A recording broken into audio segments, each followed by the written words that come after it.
sanctuary, and it promises to be it promises to be a great time. Today we're discussing pathway to housing, like you've seen on the flyer. We're talking about everything between being a squatter to a landlord. Yeah. And then I'll leave the introductions to my colleague here.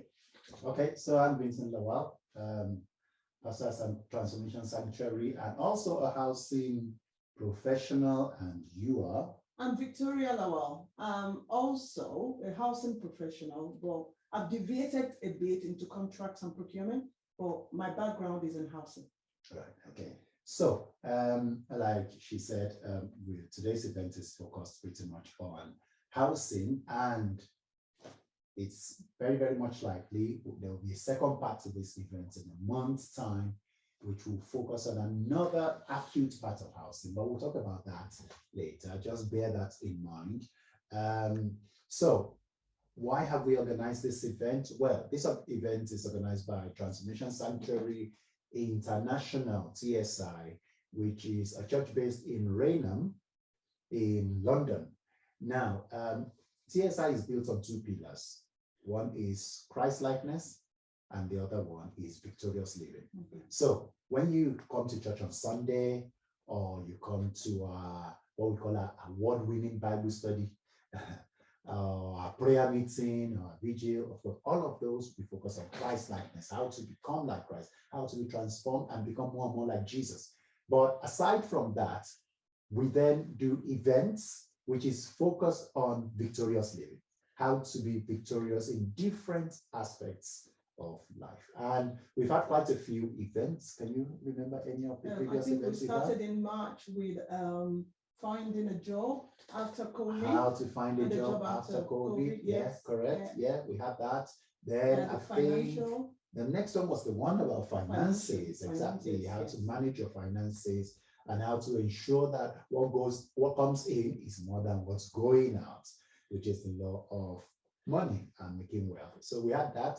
Then which one did we have again? Healthy, to be healthy, healthier, happier. Exactly. Yes. Yeah, we had that too, which was another great event, another wow event we had. And then we had one around mental health among Christians. Yeah, because as we know, mental health is a taboo. Everybody thinks if anybody has a mental health issue, they must have a demon. But the truth of the matter is we all have mental health. It might be good mental health, it might be not good mental health, but we all have mental health. And there are practical steps we can take to help ourselves. Plus, of course, praying about it. And then we had a barbecue in July, didn't we? Yes, we did. And all that, which was really, really great. Yeah, and people in Canada were not happy that they were not able to come because it was at the height of COVID. And now we're having this event which is focused on housing. And there's likely to be one last event on the 26th of November, which is exactly a month's time. So you might want to note that date in your diary. So we said, like I said, we have this event because we're focused on victorious living, how to move our lives forward. We pray, God gives us ideas. How do we implement those ideas? And housing, pathways into housing, how to progress in housing is one of the ways we can actually move forward. Now, the disclaimer to all of this is that we are, although yes, we're housing professionals and all of that, we still advise everyone to carry out due diligence with whatever they get into, whoever you want to sign a contract with, whatever you want to do. Please conduct your own due diligence, ask for advice, make sure you know what you are going into. Having said all of that, it's going to be a fantastic event tonight. So let's go. Let's have this done. If you've got questions right from the start, please put it in the chat.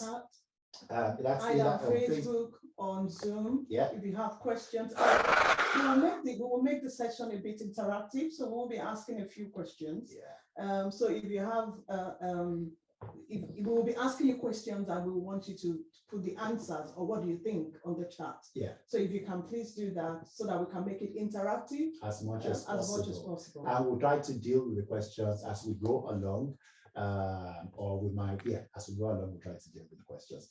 Okay, I guess since we're talking about pathway to housing from squatter to landlord, I guess a good place to start then would be, so what exactly do we mean by housing? Are we talking about those penthouses on the top floor of those buildings at Dubai?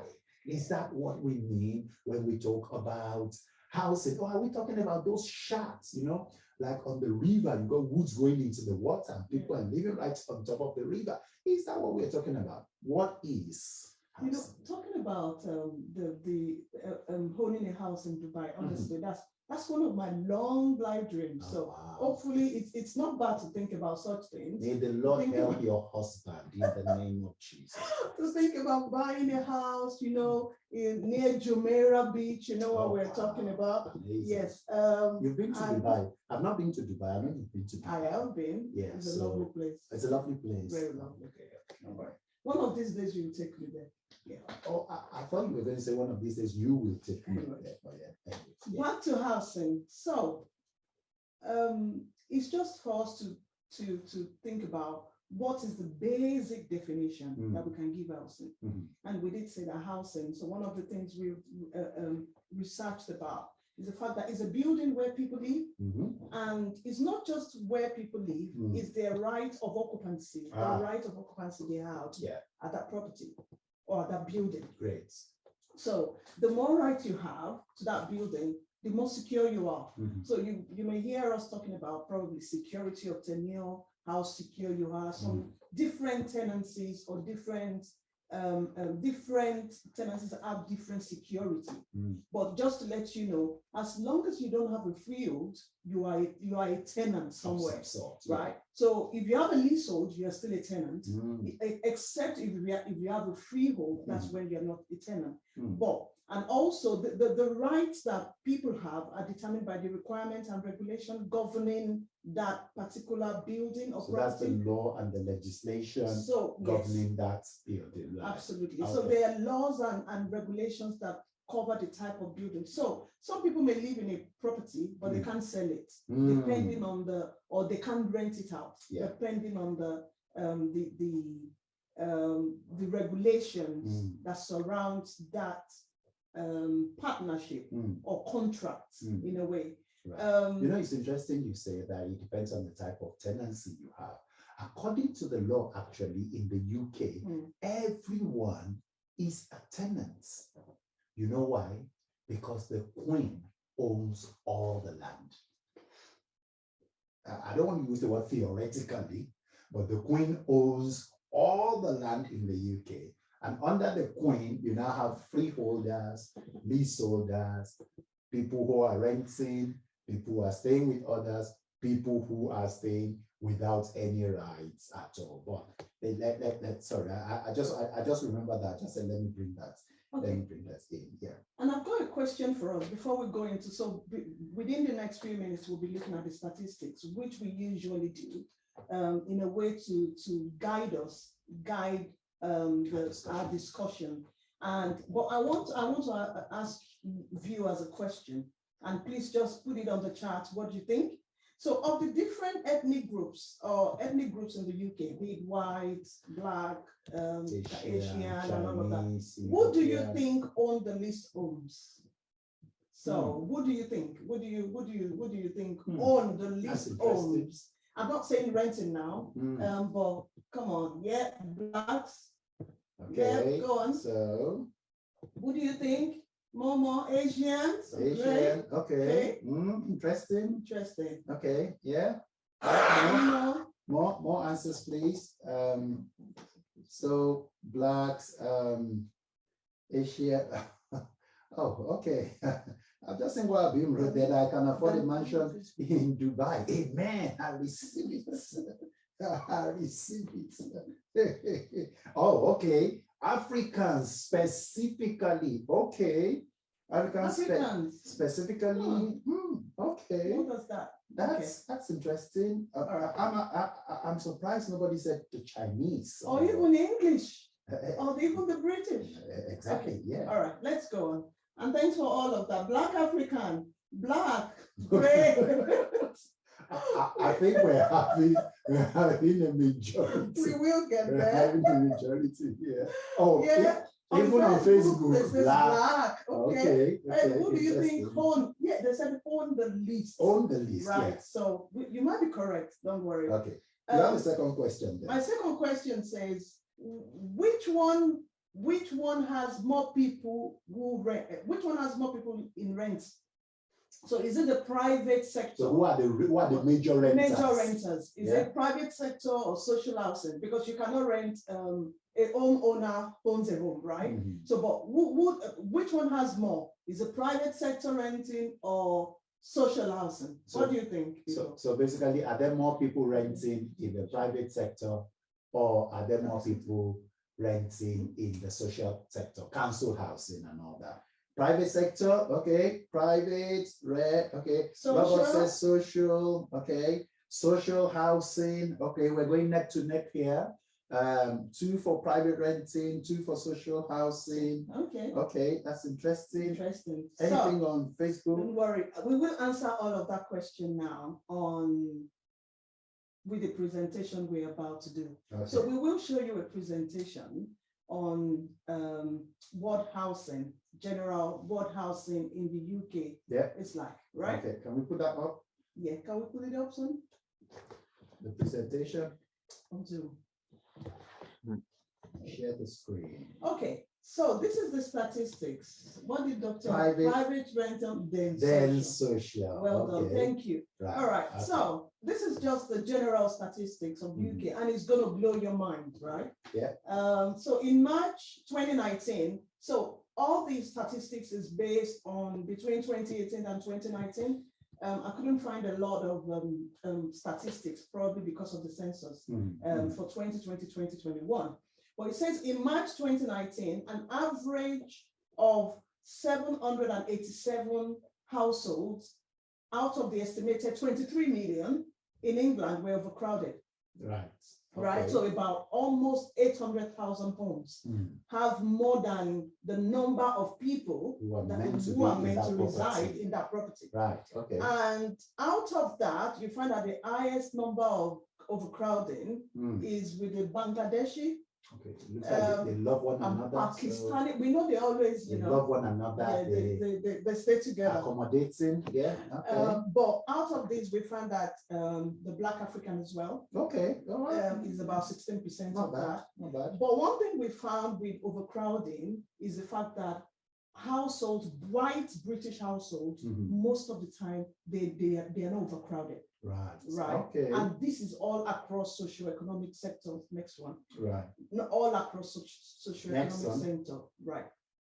The next one is the private rented, which we just talked about. And so between 2016 and 2018, about 20% million of households rent their homes from private landlords. 4.6 million. 4.6 million. So 20% of the 23 million rent their homes from a private landlord. Okay. But you find out that within this, the white British are less to rent home privately. Oh, so wow. It's leading us somewhere. That statistics is leading us somewhere, right? And then we've gone from overcrowded to private sector and then to social housing. So you find that between 2016 and 18, statistics shows that 3.9 million in England actually they're renting. They're living in social housing. Right. But you can see the statistics there. It shows that the Black African, out of that 3.9 million people, 44% of that live in social housing. So which means we have more Black people, more ethnic minorities, Black Caribbean living in social housing. Right. All right, next one, please. So before we go to the next one, I think that answers one of the questions then, that which of the ethnic where are people living more? Private or social? I think the answer is private, because that's 20%. Social is 17%. Yes. So there are more people in the private rented sector than in the social sector. So I'm saying that because, so I know Abim is on the line, and I know he's he's working with housing people in the social sector for so long, and of course the private sector too. But yes, it's private, and then social. So for those of you who said private, well done to you. Kudos. Yeah, but for the first question, the people who said, who do you think owned the least homes? So for people who said Black, that's correct, right? Oh. Because we're ethnic groups. Yeah, a lot of people said Black, Okay. and which means people who own least homes, who are not owners. But that's what that homeownership, isn't it? Yes. Okay. But we had that question, right? Yeah. Okay, I'll move on swiftly. So you find out that 16% of that 3.9 million people actually are white British. So you find out that a lot of white British are either in social housing, not a lot in private sector, but you will find out, we will see what obtains in the homeownership. Next. So the Indians and the Chinese and the white order are the least likely ethnic minorities you find in social housing. So you find a lot of Black and Black Caribbeans. Yeah. Next, go to the homeownership slide, please. So that's just to buttress what we've been talking about. So if you look at the percentage of households rented in social housing, you can see that the Black and the Black ethnic minority are more. All right. So let's go to the homeownership, because what we're discussing today is from being a squatter, and then that progresses all the way to being a landlord. Yeah. All right. So with homeownership, you find out that out of the you know that we base it on the 23 million households in the UK. 23 million households in 2018. Yeah. 63% of those actually are homeowners. So you find out that 14.6 million out of the 23 million of people in England are homeowners, the white British. So when we ask that question, what was the least that people said Black? So 63%. So I've just mentioned now that white British has the most homes in.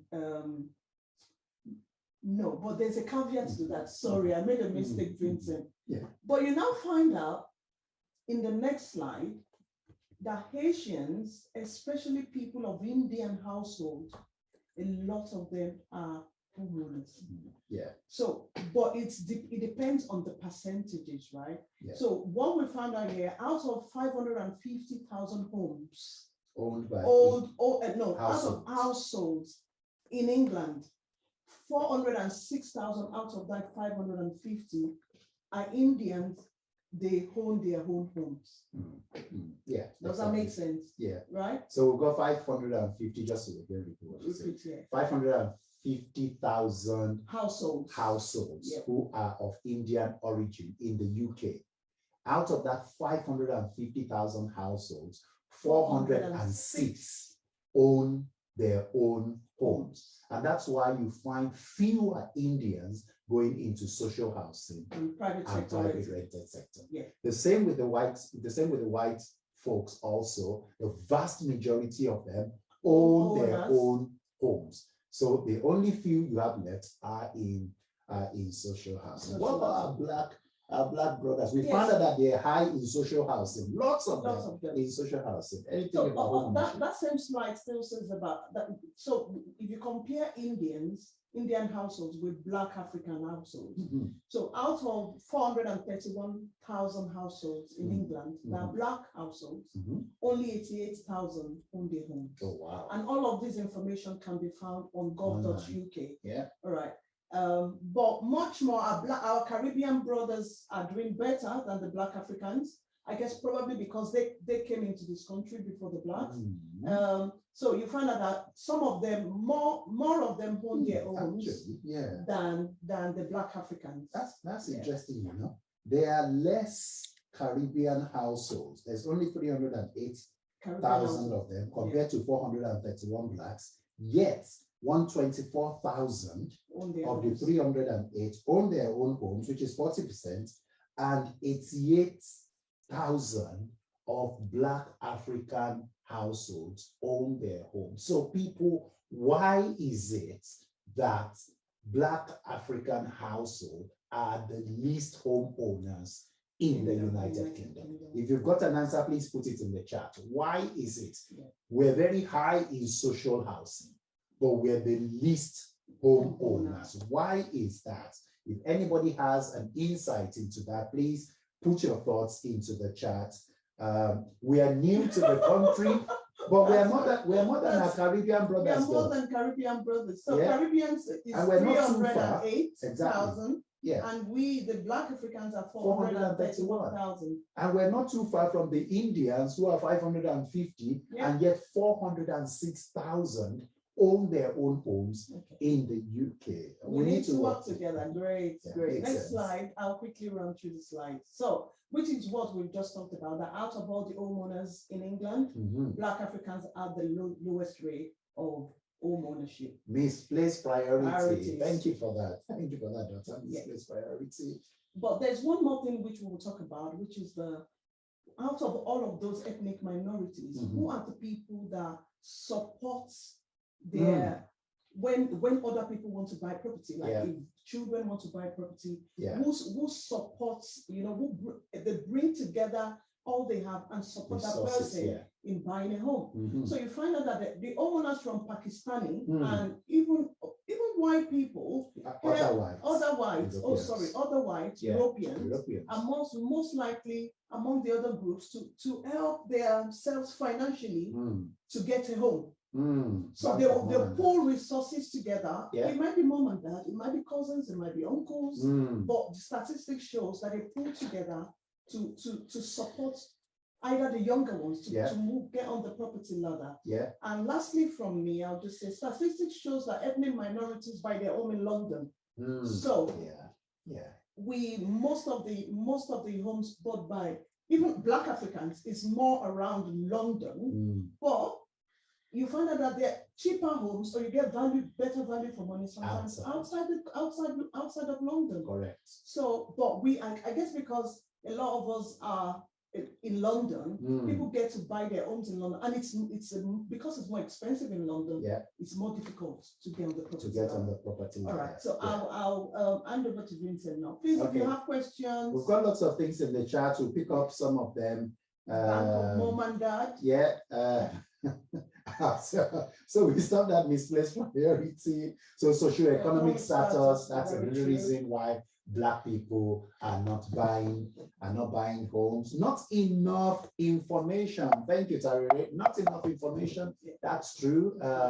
I think I saw misplaced priority somewhere else. They help each other to raise the deposit, like we've seen with the Pakistani families and the Europeans. Better pass my neighbor, show off, status, exactly. We love, people love status. They would like to spend money elsewhere.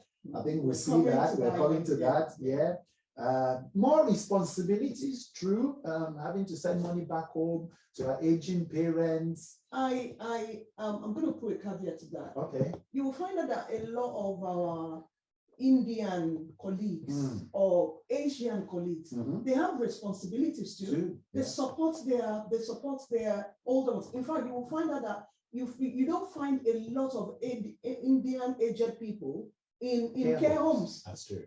So they have responsibility like us. Yes, they are more homeowners than us. Is it the case then that maybe because we're building houses in our countries and all of the houses that we don't even get to go and live in? Maybe some people do. But could that be the case? Who knows? Dr. Jeremy said lack of information, people stuck in low-paying jobs. So lack of where there is no aspiration to become better and all that. And we're just talking low-paying jobs, that causes it. African tax. I'm not sure I'm 100% of what that means, but I have an idea. They have dreams of returning to Africa. So that could be a reason. But you know what? If you buy your own home in this country and 10 years, 20 years, maybe 30 years, you decide that you're going to return home. If you sell that home, the money you make from it will buy you any house you want, wherever you build a house, buy a house, wherever you go to. That's true. So I think if you just rent here and then decide that in future you want to go back home, you are likely to go with nothing, because a house you buy here will naturally appreciate. But if you don't have something appreciating by itself, by the time you're ready to go back, there will be little to take with you. Yeah, I think we were just, in a conversation recently, and somebody was telling us, well, probably in a discussion, that they bought a property which was worth 125,000 about 12 years ago. And now that property is worth 250,000. Yeah, exactly. So and they did nothing. And yeah, absolutely, and it's just to get a proper, and we know that assets appreciate here, especially in London, and that's why probably a lot of Black people buy houses in London. So, okay, thank you. Yeah, thanks for that. So we've looked at the current statistics, current data of housing in the UK. Now, remember, this is pathway to housing from squatter to landlord. So let's walk the journey, because that's what we're here for tonight. What we will do is with each type of housing or each type of tenancy, whatever you want to call it, we'll be telling you how to access it or how to move up or how to become better. So the how is the key into our discussion tonight. So let's start from the bare bones, which is squatting. So there is a street definition of squatting or being a squatter, and there is a dictionary or a legal definition of being a squatter. So the street definition of being a squatter is, like what we did when we were in university days, and you're staying with somebody who owns a property. Now we'll come to that in a minute. The legal definition of a squatter in the UK is the same as a trespasser, meaning somebody who deliberately moves into a property without permission and live there.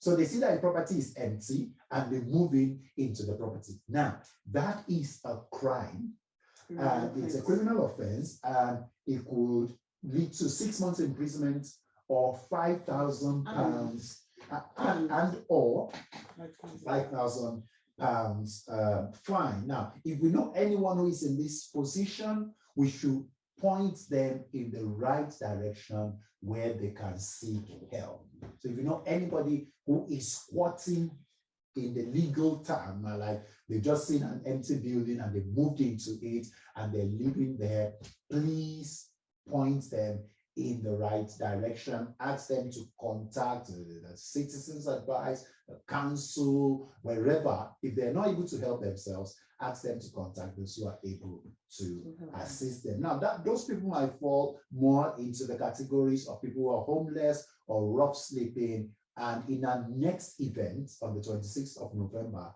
we're going to really look into that. Homelessness, rough sleeping, the kind of help that are available out there, so that when we see these people on the street, we know what to say to them. Or when we have family members who run into emergencies, we know how to advise them. So squatters, illegal occupancy. That's the barest minimum, apart from sleeping on the streets. Squatters. After squatters, you have people who are sofa surfing. So remember, we talked about overcrowded households. Now, in our own definition, the way we've worded this, sofa surfers are people who are transient in terms of where they live. They just move from point A to point B, 2 weeks here, 1 week there, 3 weeks here, 1 day here. They're moving around a lot. They're not staying in a particular place.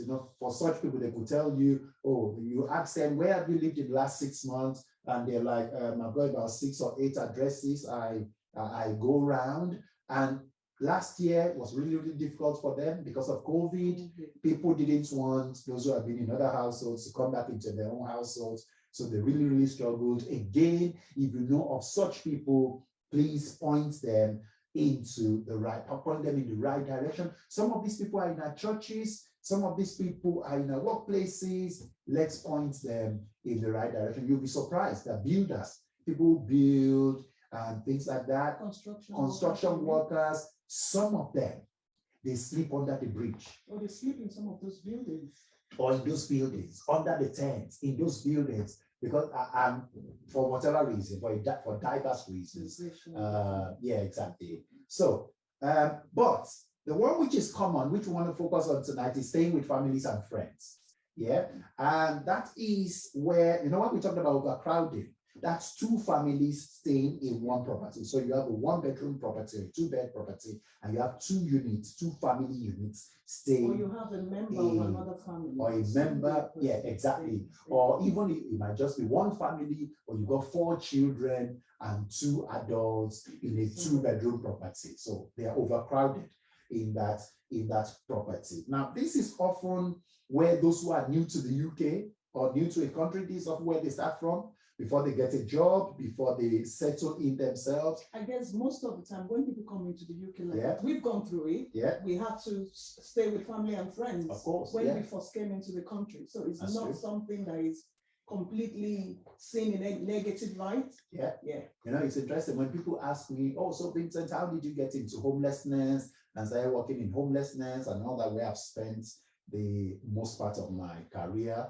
I always say my homelessness started a month after I arrived in the UK. So although born in the UK, went home, came back, a month after I arrived in the UK, I was homeless. And that was where my journey into homelessness started from. Now, children also can fall into this category. Like I said, children living at home with their parents. Now, this can help. And maybe this is where we can learn a lesson from maybe our Asian colleagues, that staying at home is not a bad thing if it allows people raise a deposit, save up. So you have a good job.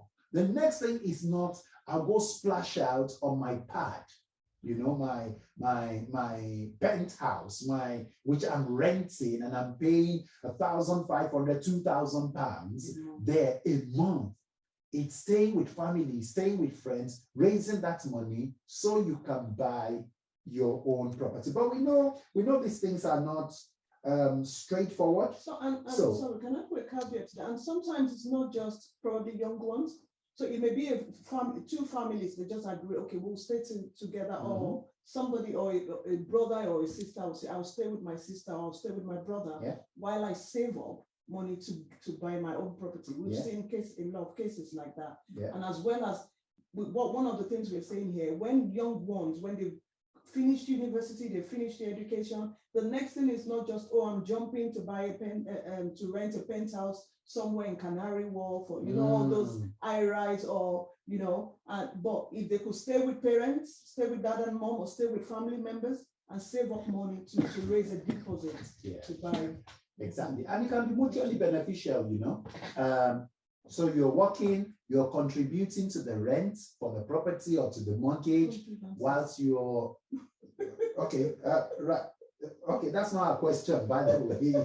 So, but that's what we've written in our notes. Can be mutually beneficial for both parties. However, this is the question: what are the difficulties people experience when they're staying with other people? And this can be on the part of the host or on the part of the guest. Please put your answers in the chat. What difficulties arise when you're staying with people? So for me, for example, I said I became homeless a month after I arrived in the UK. I know the difficulties which arose with me staying in that property for that 1 month. Can we please put personality clash? Yeah, that's a good one. People are just different. Yeah, okay. So keep it on. Wondering if I'm increasing. Yeah, the bill energy. Yeah, energy bill. Yeah, exactly. Conflict. Yeah, conflict, rules. Yeah, my house, my rules.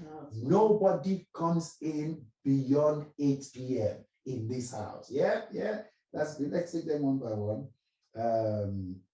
Exploitation is a good one. Yeah. Disrespect, and that can go both ways, because I'm staying with you now. I have become I'm no better than a housemaid, only because I've come to stay in your house, Or on the other hand, I don't appreciate and respect your rules. It's your house. I don't like, no, eat and just leave plates anywhere, have your bath in the bathroom, splash water everywhere, toothpaste not covered, and for those who are really, really nitpicking, who love their things to be in the right way, that in itself can be a problem. What about not contributing to the bills in the house, I already said that. Yeah.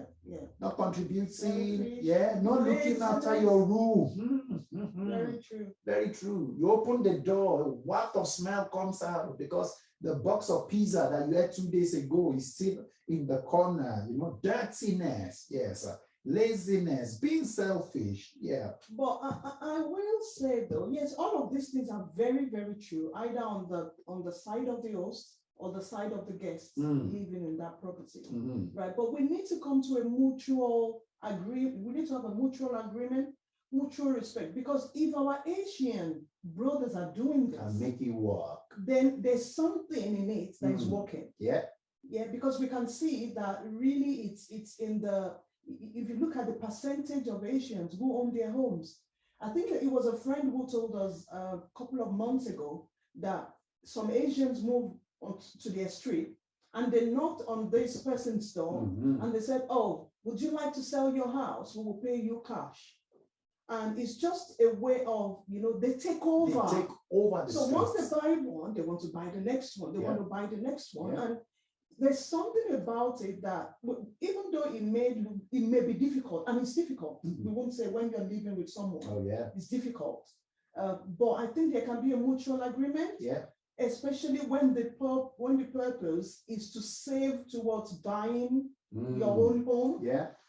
So that's just the caveat. Exactly. Which means it's not a problem that is insurmountable if we all know what's the end point, what the goal is, which we're trying to achieve. They do the same in business. That's so true. They do the same in business. I always say with us Black people, we like to talk about what we are doing individually. We don't see that sense of community that, oh, can we all do this together? It's, oh, I'm doing this, I'm doing that, I'm building this, I'm buying that, rather than what can we do together as a people? So what are the benefits? So staying with family and friends, we just talked about benefits. We need to encourage young adults to stay at home when they start earning income, to save up a deposit to buy their own homes. And those who are living with others should contribute towards the payment of the rent, the mortgage, energy bills, keep the property clean and tidy, and have a good attitude towards your host. Have a good attitude. You can't be speaking ill of your host. You're on the telephone to your family outside of the country, and you're talking about how bad where it's so terrible here. My host is just this, man. You'll be surprised. Birds, what have wings and they fly, and your host will get to know what you are saying. And you're like, oh, wow, okay, after all I've done for them, this is how I'm repaid. Throw you out, it becomes a problem. And honestly, I know we are buttressing this, but part of what will work really is you see your host go out, buy bread, and you're going to eat out of that bread. When you go out, buy eggs. It's something it looks very minute, but those things go a long way to appreciate, to show the host that, you know what, we are in this together. Exactly. It's not just, you're not the only one buying, and then your host keeps saying Amazon delivery every day with new trainers, Nike, Adidas, all those A127B, all those things, they keep coming into the property. Like I think kindness costs nothing. And I think humility also costs nothing. It costs nothing. All guys in Beckham selling a country apprenticeship. That's so true with someone else. That's how the Asians do it. And we also have to be humble enough and embrace that type of culture. Best to find like-minded people. That's Yes, true. Exactly. very true. People same Yeah. value, same standards. Yes. Exactly. So Very if you true. support Arsenal, please don't go live with somebody who supports Chelsea. You will be thrown out very, very soon. So that's just a word of advice for young people. All right, over to you. And so if you're following us or if you're just joining, so we're looking at pathway to housing. Yeah. And it could be different paths. So we started with overcrowding. We started from there, we moved on to sofa surfing, living with families. And I guess sometimes people will have to rent privately. Yeah. But there's just a word of caution. So I'm going to move to private. When we looked at that statistics, you find out that yes, a lot of Black people or a lot of Black Africans, they rent privately or they rent with social housing. And private is usually advertised by letting agents, shop windows. You know, sometimes when we go past those off-license shops, you see, oh, 1 room to let and all of that, magazines, newspapers. And of course, if you go through an agent, the agent will want to see a proof of income. Yeah.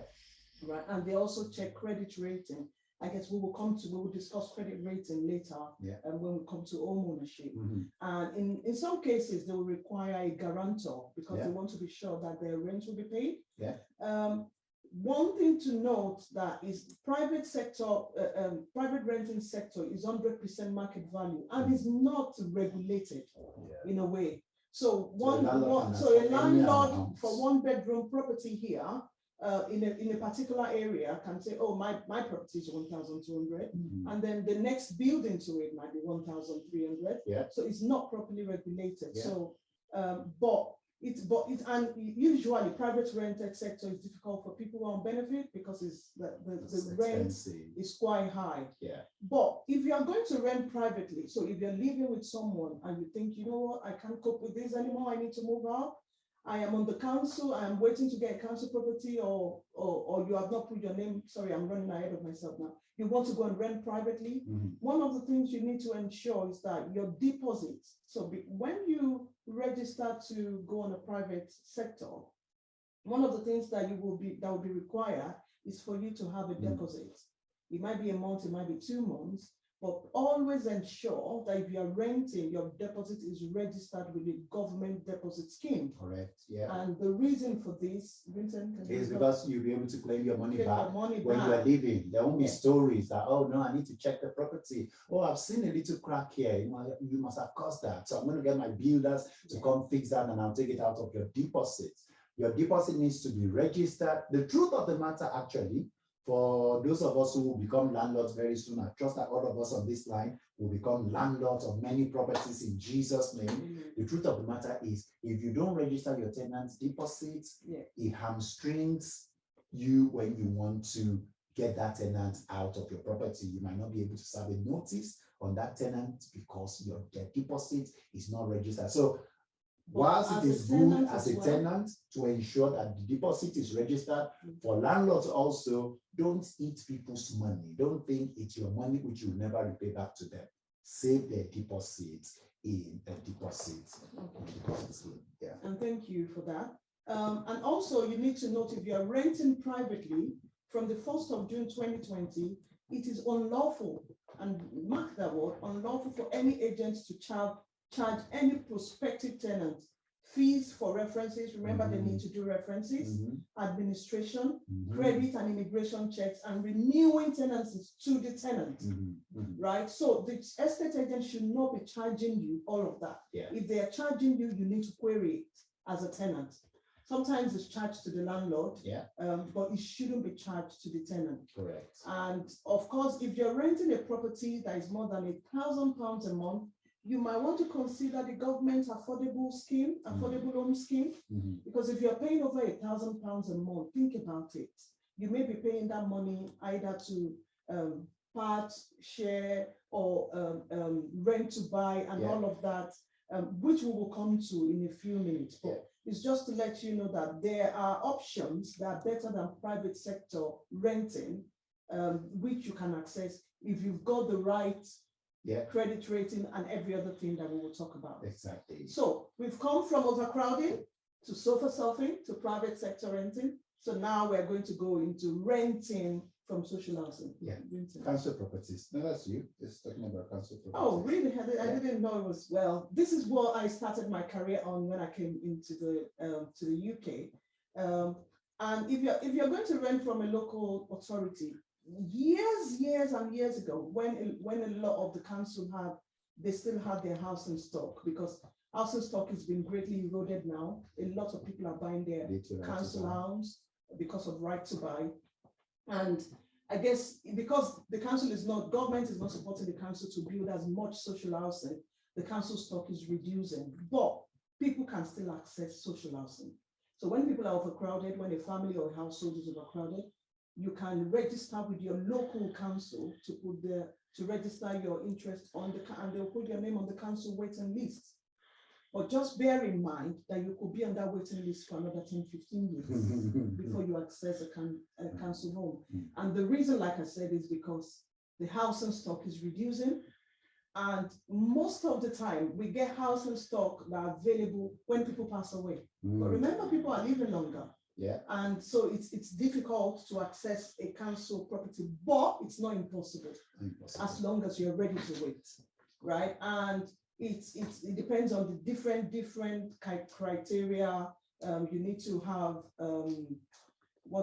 you should not make yourself intentionally homeless. And what I mean by that is, so if you're renting privately at the moment, you are owing rent, you're not paying your landlord the rent, and then you come into council, it means because you have not paid your obligations towards your private rented sector home. That means you are not eligible. It will make you not eligible for a council property. But like I said, it may take up to 10 to 15 years nowadays before you get a council property. Can I just add there that also for now, because the housing stock is shrinking, it's really need to. So councils have to come up with who qualifies for what in terms of the housing stock, and they will have criteria for that backed by legislation and statutory guidance. So with that also, there will be some form of priority. So either because the family is overcrowded, or there's serious medical issues within the family, or a few other things, a few other reasons, maybe they're homeless and all that. So they'll have criteria for who can live there. So I guess if you're living in a 2-bed property in the private rental sector at the moment, and you're thinking, I would like social sector because it's often cheaper. If that 2-bed is what you need for your family, then it's highly unlikely they will register you. And if you do, they will put you in a moribund band, which will never get you anywhere.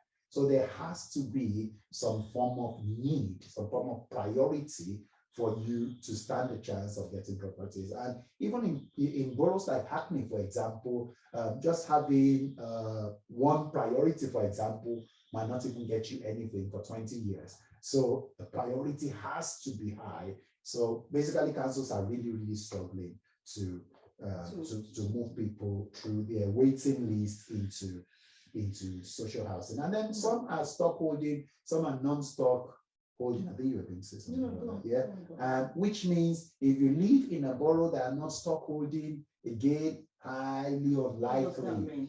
Non-stock holding means the borough doesn't control its own housing stock. It's passed it on to the housing association. Usually they have rules and regulations which are more stringent and makes it more difficult to access the properties compared to if you live in a borough where they still own their own housing stock and they're building more. So in the borough where we live, you see a lot of buildings coming up, but it's owned by the Mayor of London. It's not owned locally. So again, you need to know what is happening in the borough, out there in the borough where you live before you go on the list. Yeah. And I guess just to add to social housing as well. So it has to be established that you have a need or you have a priority before you can get social housing. And I did say it could take years, even when you have that, when that need is established, they will give you a number that you have to bid on every week. Yeah. And when you bid, it depends on how many properties come to the market for that week, and it depends on your banding when you are bidding. So you can bid, and some people can bid number 2, which means you have a very high priority. And some other people can be 1,000 and something. Once your bid, I think probably is over 500 when you keep bidding, it's going to take quite a while. But one more thing that the councils are doing, councils are also jointly working with developers, and they are building affordable, what they call affordable homes. And the affordable homes, the way, so people can access affordable homes, but I think you have to have some sort of, you cannot be on benefits, or you have to have some sort of, you have to work, even if it's part-time, to access some of those affordable homes. And when we talk about affordable homes, so council properties are 50, their value is 50%, what you pay of the market rent, right? Affordable homes are in between. Sometimes it's between 80 and 85%, and then you have the market rent. To make that a bit clearer, so if I'm renting a 2-bedroom house in a private sector and I'm paying £1,000, right, a month, then it means in affordable homes or housing association properties, I'll be paying about 800 or 850. But as a council tenant, I'll be paying about 500. So that's how housing works. Exactly. So which leads us to housing association. You want to talk about which is exactly what you've talked about. Affordable homes, that's housing associations. Now, with council homes, people, especially Black people, are so interested in that because it has the highest form of security outside of buying your own home. The rent is cheap. Your landlord won't evict you unless there is antisocial behavior or rent arrears. And guess what? After 5 years, you can even buy the property. What I still don't understand, though, is if 44% of those properties are occupied by Black people, how comes we're not buying them after 5 years? We're just living in them. And we're like, oh yeah, but there's a right of succession. If I die, I'll pass it on to my wife, or I'll pass it on to my kids. No, you don't do it that anymore. That's been abolished. The only succession right is to your spouse. Is to your spouse. Exactly. So why aren't we buying those properties as a stepping stone into whatever else we want to do? These are things we need to challenge ourselves. These are things we need to challenge ourselves about, because like we said, the properties are appreciating every day, but it will only benefit you if you own them. If you don't own them, it doesn't matter how much it appreciates, it won't benefit you in any way. If you have any questions, please put it on the chat and we will pick that up. Yes. So Vincent, so housing associations and council housing, you register on a list, you bid for properties, you're successful, your rent is less than what others are paying. So, and for council houses as well, when you have stayed in that property for at least between 3 and 5 years, it depends on the borough, on the local authority, you can put in a right to buy your home, and usually you get discounts towards that. But we will be talking more about that. Very soon. Okay, so let's talk about owning properties then. We've gone from squatting, where you are illegal occupants, all the way to council housing, where you are, it's a tenancy for life, secure, and you can even buy the property after 5 years. So that's renting, from worst case scenario to best case scenario in terms of renting. Council, housing association, private, staying with people, illegal occupancy. So we've discussed all of that. Let's look at homeownership then. So homeownership will fall into a variety of categories, but the first one is actually buying your property as if you've gone into a supermarket and you bought something, cash down. I don't know how many of you buy a bottle of Coke or pizza and take a mortgage to buy a pizza. I'll pay you, over 25 years and all of that. So you get the idea. Let us believe, people, let us believe that it is impossible, it is possible for you to buy your home outright, because some people do it, and God can bless you, and if it's your dream and you can work towards it, it can happen. people do it. Buy your home outright. That's where it starts from. You don't owe anybody any money except your council tax, which you have to pay until you die. Other than that, you own the property, you're good. That's where it starts from. And if you have those six-figure salary jobs, yeah, especially young people, have those six-figure salary jobs, like we're saying, don't go rent a penthouse at Canary Wharf. Put that money together to buy your first, your second, your third property. Come to Raynham, come to Grace, come buy properties where the prices are appreciating. That's what you need to do. So let's not think it's impossible to buy a property outright. You can make that your prayer request. You can cry out to God, look, I don't want to have a mortgage. I just want to buy. People are doing it. You can do it too. So if your faith is not at that level, yeah, like most of us, your faith is not at that level, you could then get a mortgage.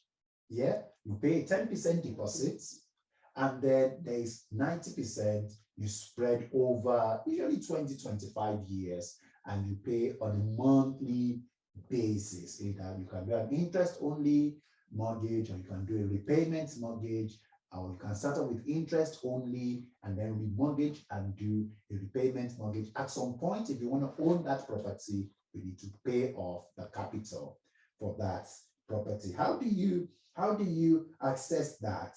So for your deposits, some people will have inheritance, bank of mom and dad, like we said, have deposits, have money given to them by other people. Some people earn six figures, you know.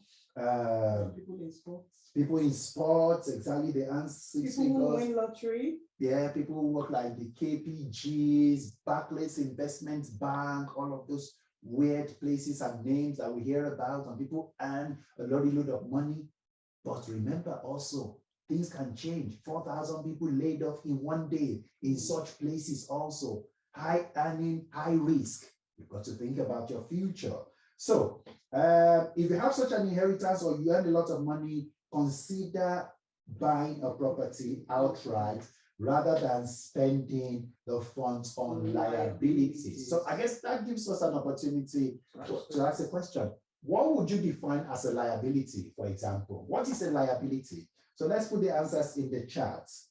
Instead of buying a house, you know, what are liabilities that people, how do people get affordable homes? Okay, we'll talk about that. So people, come on, let's get some answers there. Liabilities, what are other things I think somebody said earlier that we're spending big money on other things. Yeah. What would that look like? Anybody? Cars?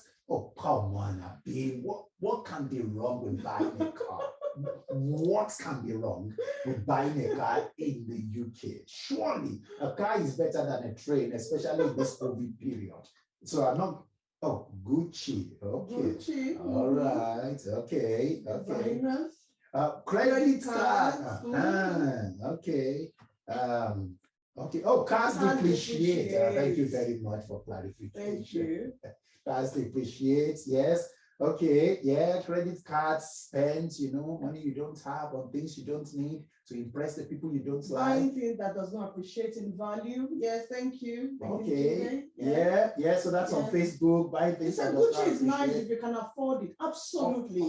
Some of these things we're not honestly, to put a caveat to that. If you are the kind of person who loves that, please, go as long as you know you have an investment that is yielding. And if Gucci is yielding, if you are going to resell it at a particular time, it's going to make you more money, you can go ahead. You know, the way I see that is the interest you gain over your investments, you can splash on things you want, but not your capital, not your, so you earn £100, you go spend it on Gucci. That's not going to work, you know? So if you can afford it and you're not renting, okay, yeah. Like, well, there's an adage that we, we used to laugh about, that if you have a Land Cruiser, you have a, Bugatti, and you have like big Lamborghini, and you have a landlord, then you need to rethink, really. If you're buying all of those properties, all of those big Bugatti, you know, we did something, at work yesterday, and we were talking about the most expensive cars. Actually, Bugatti is about 18.7 million. Oh, wow. If you want to buy it. Wow. But if you look at that, you can invest that in some of property, and you still, out of that investment, you can spend on your Bugatti. So there is nothing, honestly, nothing wrong. Some people, theirs is to live life and enjoy. And I think life is to be enjoyed. But what we are saying is don't eat your bread. Don't eat your seed, right? If you have a seed, sow it. And then when that from the increase of that seed, when it becomes bread and fruits, then the heaven is the beginning. So yes. I don't plan buying. Very, very cheap, of course. Yes. And guess what? Because it's so cheap, I don't plan buying it myself. But I'm trusting God that somebody will just, maybe on Christmas Day, they just drop the key. This is your Christmas present. That would be swell. That would be so. Actually, if you give them, so if you get a Bugatti, for example, don't worry, we will sell it and use the money to buy about maybe how many properties, and then I think we should end this session now because it looks like we're not looking at things from the same lenses. Okay. Anyways. Somebody put on here on Facebook, focusing on your wants more than your needs, which is very true. All right. So Bugatti will buy 100 houses in Nigeria. Amazing. Okay. So we'll move on swiftly, and so we'll talk about owning outrightly or getting a mortgage. The next one we're looking at steps is getting affordable homes. Somebody put on the chat that how do you get affordable homes? There are a lot of government schemes, and this started in about 2013. If you need more information on this, there's so many of them now. You can get that information on gov.uk.affordable home ownership. But there are different ones. There's shared to buy, shared ownership. There's help to buy. There's rent to buy. There is equity loan. Equity loan was launched in April 2021, and it's just for 2 years. And what that means with the equity loan, if you're getting an equity loan, they will lend it they will give it to that loan is given to first-time buyers. And so they will give them up to about 20% of the value of the property. And if you live in London, the government can give up to about 40%. What does that mean? That means if you are buying a house of 100,000, the government can give you a loan up to about 40,000. Right, 40% if you're living in London. And the loan to value mortgage is about 55% in London. You have to have a 5% deposit with the equity loan. So if the property you're planning to buy is 100,000, for example, you need to have at least 5,000 to deposit. Government will borrow you another 40,000, which is 45,000 if it's in London, for example. And all the mortgage you need to get is 55%, right? And which that means you get a very, very good rate because you are borrowing so little from the bank. So instead of borrowing 95% or 90% from a lender, the government gives you, gives you as loan 20%. You contribute. No, the government gives you 40%, you contribute 5%, that's 45%. You only get a mortgage of 55%. Right. But so there are bits of caveats to some of these when you want to use it, when you want to go through the route of the government affordable home schemes. Most of the properties have to be new builds. They don't borrow, or they don't borrow you if you're buying a house somewhere that has already been built for years. And it would have to be the only home you live in. So you cannot buy that home and go and live somewhere else. So there are lots of, some of them are quite affordable, but it's just that there are some guidelines or regulations. Some of them have it. Just a little thing in detail. The little terms and conditions that are written in small print that you don't get to read properly. Exactly. So one of them with this equity loan is that the equity loan, according to its name, equity, is linked to the value of the property. So if when you're buying that property, the value of that property is 100,000, for example, and you're giving 20% government loan for that, which is £20,000. If that property appreciates to £200,000, you're still going to pay back 20% of the value, the current value of the property, which means you'll be paying back £40,000. So, but in a way, because we know that property will always appreciate. Yes. Right. So if a property is from 100,000 to 200,000, and you're paying the government back 40,000, you still have an equal share in it. So you actually have another 40,000. Yeah. And you could use that. You could probably, if you want to move out from that type of rental scheme or buying scheme, you could use that equity to buy another property that you would like. Correct. So it may not be a new build and all of that in a few years, right?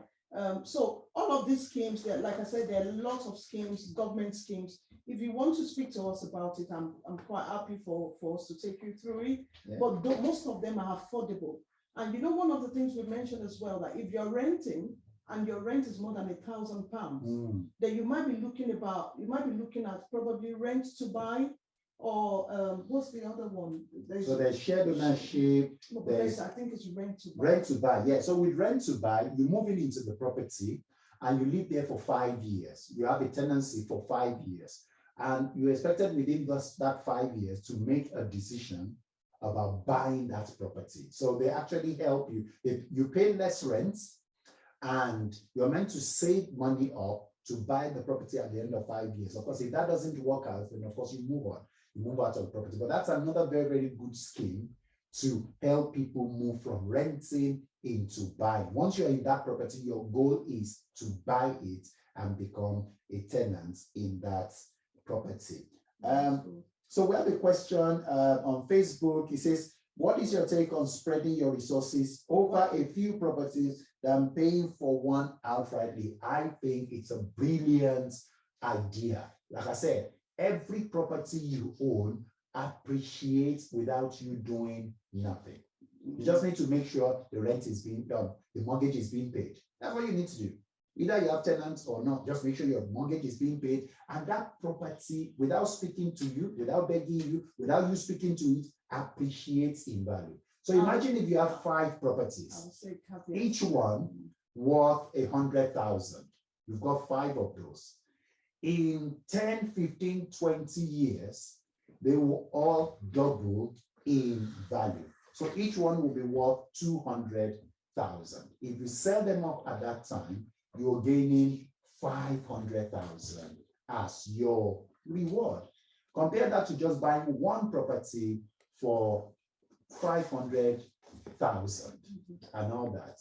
If in 20 years' time, if it doubles, it will be 500 too. It will be 500. So what will be capital gains, I guess, and all of that. That will. Yeah. But I guess so I think it's better to spread it than just to have one outright. That's the answer to that question. But I'll put a caveat to what something Vincent said you do nothing. No, you don't. You do a lot when you own properties, right? Of course, the property has to be properly tenanted. Yeah. And you have to maintain the property. There are wears and tears. People the landlords feel, oh, once I rent my property out, that's it. No, you have to save out of the money you get from the rent, which we will talk about. You need to save part of it to be able to maintain the inside structure of the property. And what I mean by that is when the tenant leaves and another tenant moves in, you need to paint, you need to probably do change the boiler. There are a lot of things, but it's still not compared to what you gain in your property appreciating over years. And it's good you said that, because many people want to own properties, but they don't want to be landlords. No, they want to be landlords, but they don't want the responsibility of being landlords. The bad news that the tenant has moved out, or the tenant has not paid their rent, or the tenant has destroyed something in the property which you have to repair. It comes with the package, and we've got to be ready for that. Yeah. So can you answer this question, please? Can you directly buy from the council rather than buying through the bank? Yes, if you have your money. So if you want to buy from the council, I think which takes us right to the next thing we're discussing. So we talked about buying outrightly, buying with a mortgage, and the next one is buying from the council. So usually most councils, like I said, if you have between 3 and 5 years tenancy, and there's no antisocial behavior recorded, there's no rent arrears, because they will look at the history. Yeah, council is actually good to buy a council home, your council home that you've been living in, because most of the time the council will give a discount under what we call the right to buy scheme, right? So for houses, I think you get about almost 35% discount of the property value. So if you're as a minimum, so if your property is what I keep saying 100,000 because it's easy, you get 35% discount from the council. So which means you are only buying that house for 75,000. Even though the equity on it is 100,000.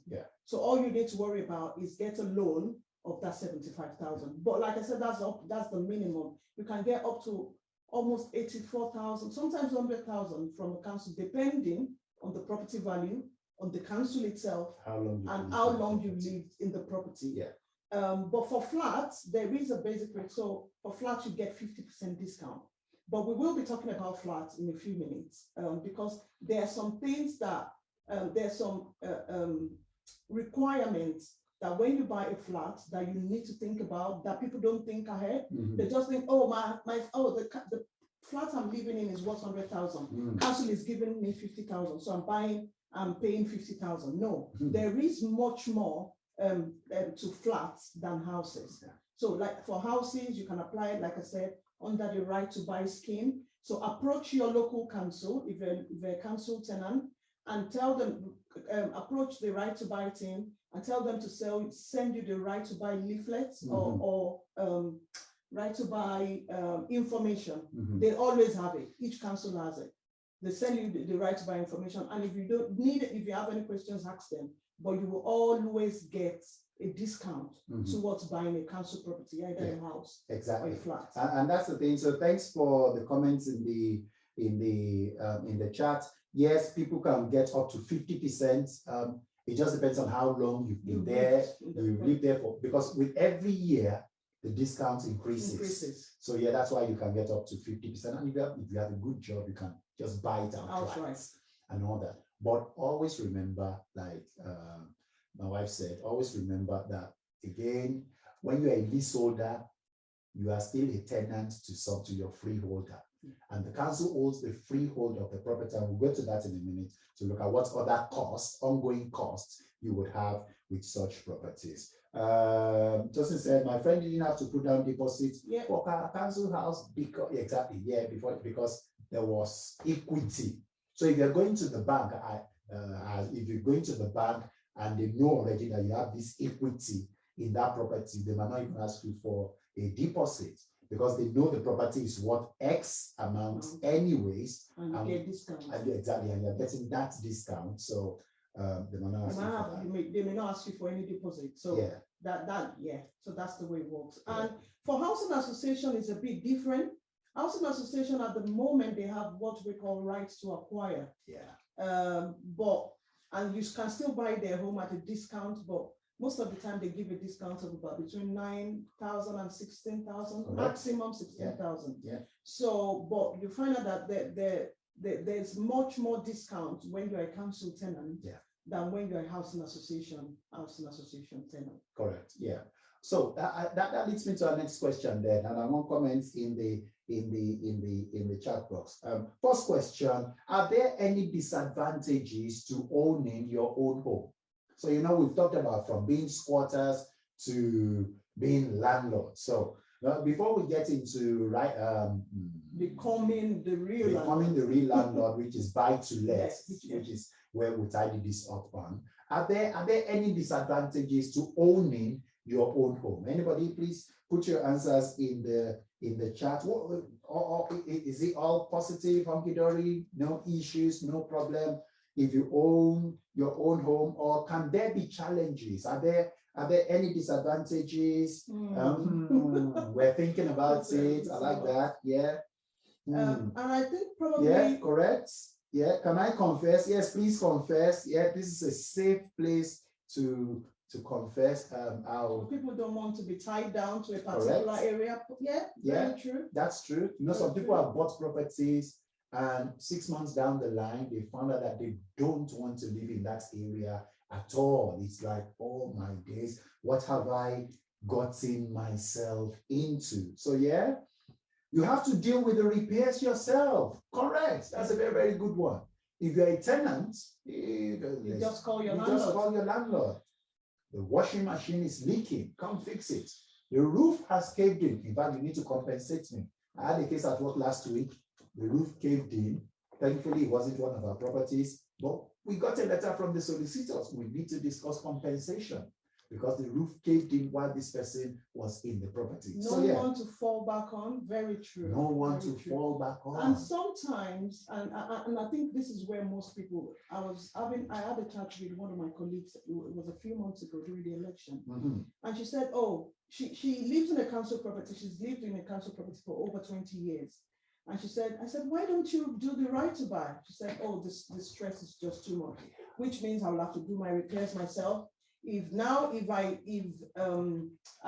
owe council rent, I can always call the rent department and make arrangements to pay over some time. He said, but if I own it myself, if I can't pay the mortgage, I'm evicted. And that means I'm left, and that in itself is a challenge. Exactly. Because once there is loss of income, there is that fear that house will be taken over, and it will not put into consideration all you've put into it. So that's a big challenge. Yeah, a lot more expensive to fix stuff too. Exactly. Yeah, and you have to think about that.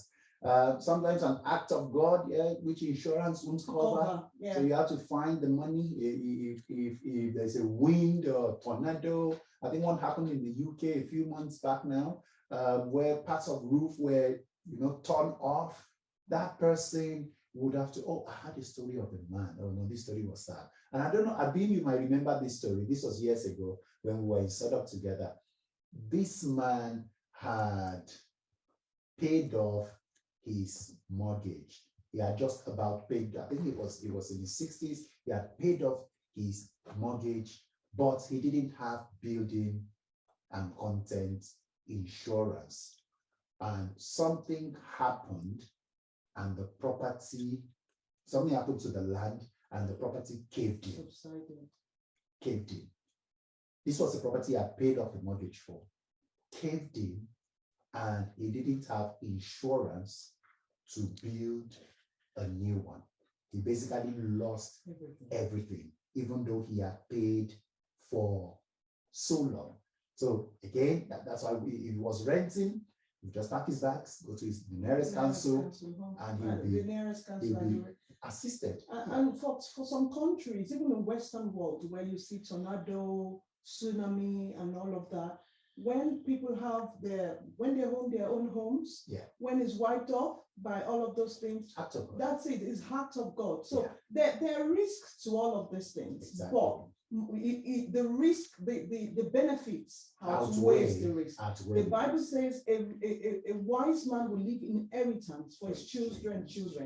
We didn't have that, one of the things we talked about earlier is when you have been given an inheritance inheritance fund. But some of us don't have that, and you have to still try to do something to leave for your children, so that our children don't start where we started from. Yeah. So that should not dissuade us from doing from buying a property. Exactly. What if you don't have kids? Yes, true. But you can still help people give money to charities. People have pets, and they leave their money to their pets. That's something you might want to think about. Leave money to your dog, who will live only 12 years and die. But people do these things. We've got to be objective, and not share our own personal thoughts about leaving money to dogs and cats. Anyways, so just asset rich, cash poor. Yes, exactly. I own this house. It's worth 500,000, but I'm very, very poor. We had people, again, I don't know if you remember, had people going to the food bank, homeowners going to the food bank because they were asset rich, but cash poor. So we can release equity on our properties sometimes. Equity gets you into debt, though. Releasing equity means you are borrowing money against your property. If you lose your job, you can't pay that back money. you get into problems. All right, Anyways, let's in rounding up. Yeah. One of the things said so it's one level to be a landlord of your own home, and it's another level to buy properties, go into estates, and which is what one of the questions that was asked by one of our victims on Facebook. What about spreading your resource over a few properties? And there are people, and even for us ourselves, we're speaking to people who we've seen that they've got experience in that area and thinking, okay, how can we go into this area?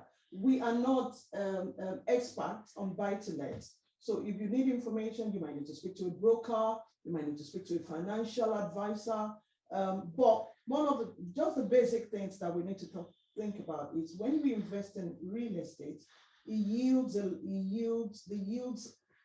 over a lot of period of years outweighs the risk and the challenges you face. Yeah, you need to, for each property you buy, you need to have a minimum deposit of 25%.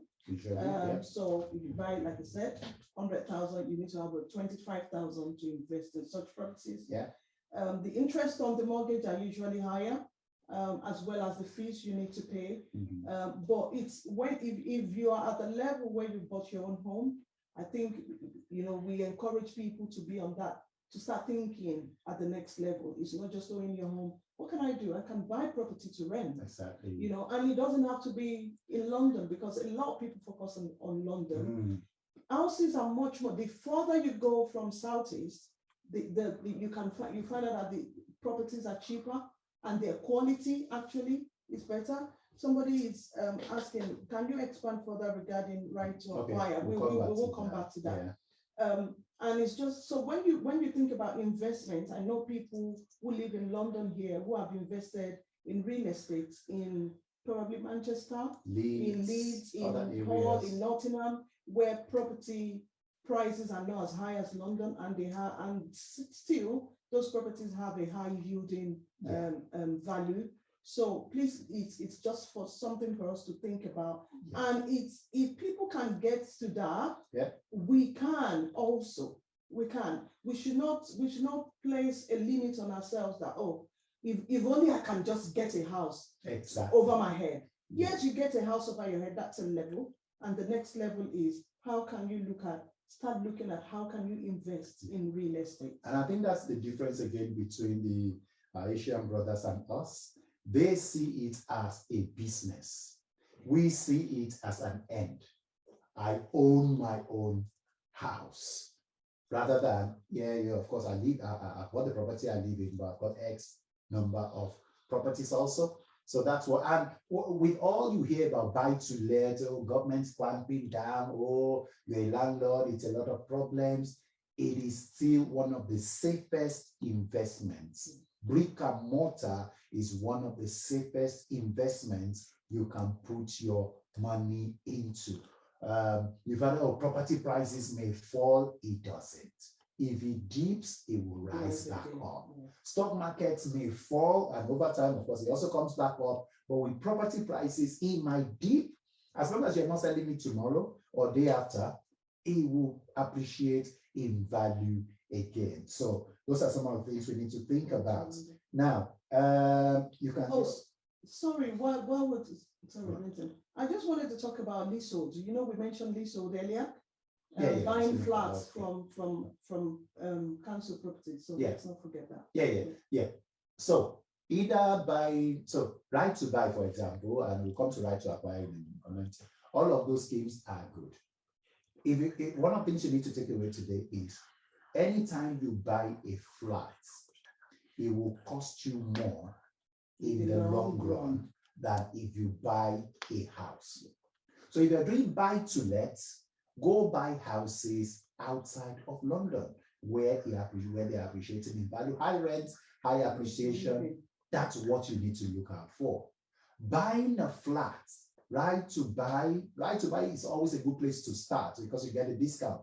But once you bought it, if you've been in it for 5 years, after that, you should be looking to flog it and use the money to buy a house elsewhere. Otherwise, when the council repairs all the windows around you they get you to pay for it. Yeah, it's called major works. Exactly. When they fix anything around you, you pay for it. Same with right to acquire. So to answer the question by Nero on Facebook, right to acquire is what is housing associations equivalent of right to buy.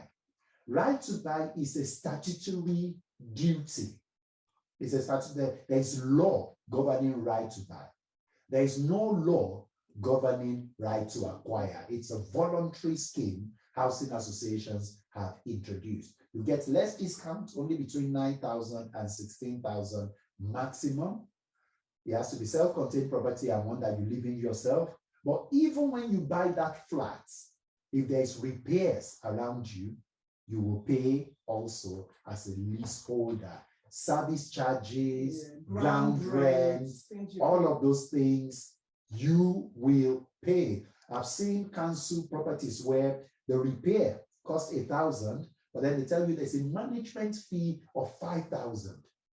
What does management fee mean? Nobody knows. So you're paying £6,000 for something you can fix yourself, or you can get somebody else to fix for £1,000. And that management fee is there because other tenants can't pay because they are renting, and you have to augment what they're doing. So yeah, so I service. So thank you, Abim. I service charges on flats, and what Vincent was talking about major works. So, for example, the cladding, we've seen a lot of cladding issues in flats, block of flats, where the either the housing association or the local authority has to look at, you know, what if those properties have cladding, and they will have to remove them.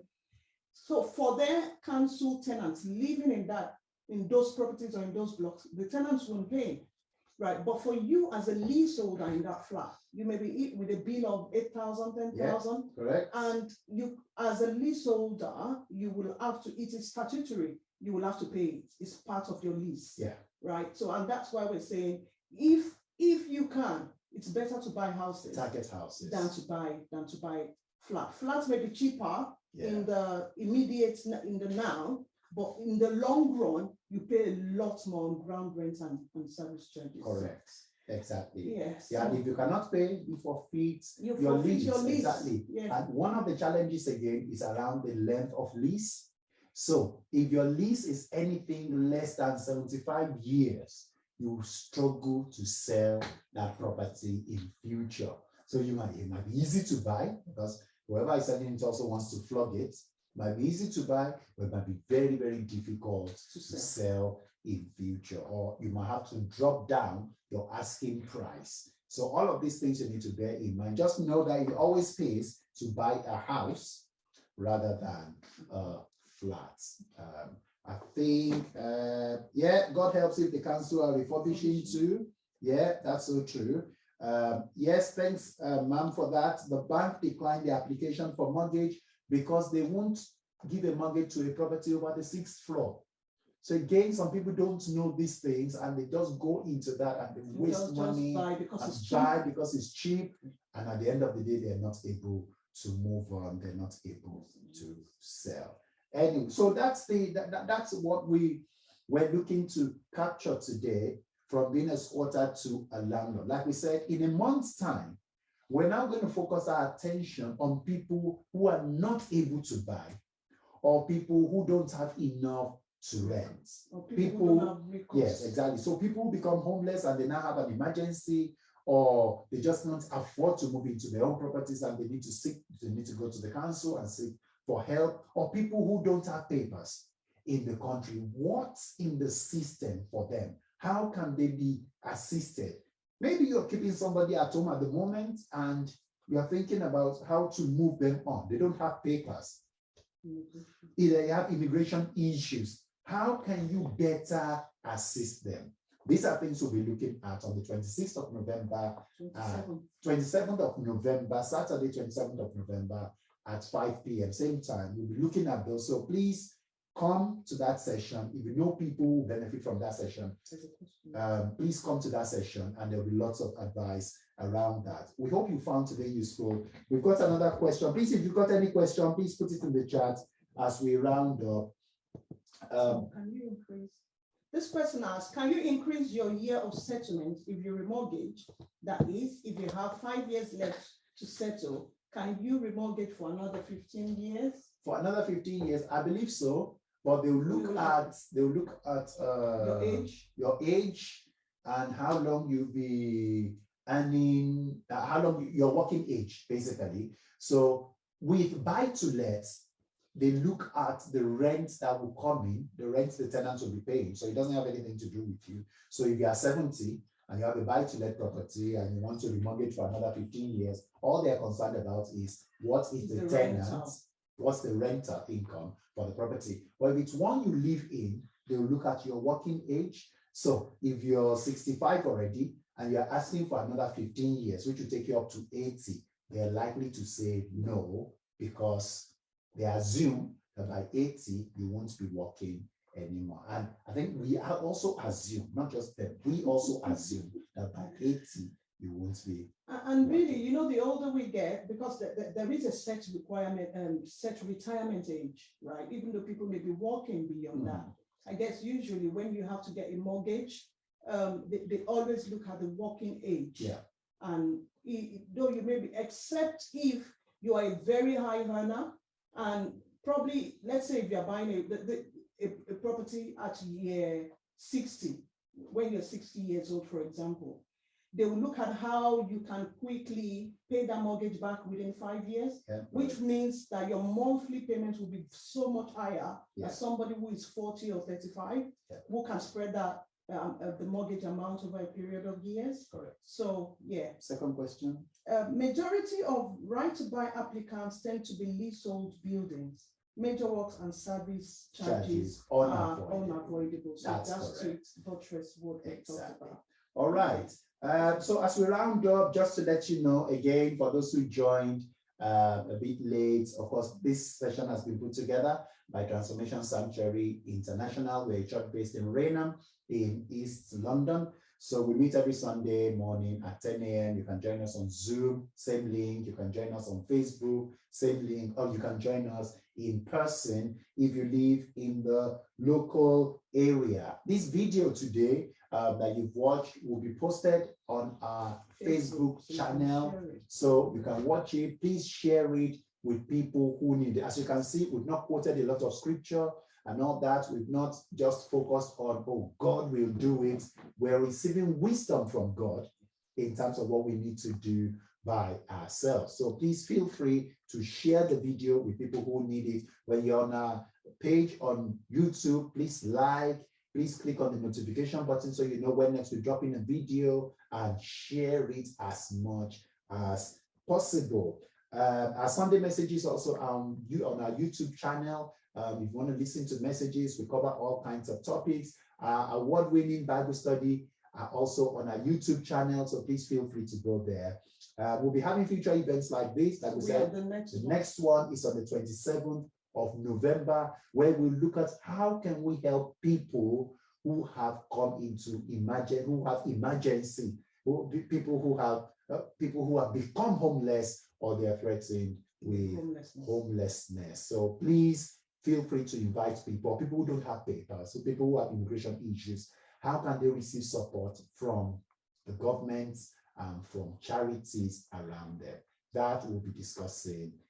It's been wonderful today, hasn't it? I know, it's been really, really interesting. Yeah. Thank you, everyone, for joining us. We celebrate you, and we look forward to seeing you again very, very soon. One more thing, we hope you have found it useful, and thank you for engaging. Sometimes when you engage, it at least it shows that what we are communicating, you're getting it. Yeah. So we look forward to hosting you again on the 27th of November, and we will be focusing on homelessness and people who do not have recourse to public funds. And I will create a leaflet which we'll share with you so you can share it with others and invite them to that session too. Thank you, everyone. Thank you, everyone. God bless you, and see you again soon.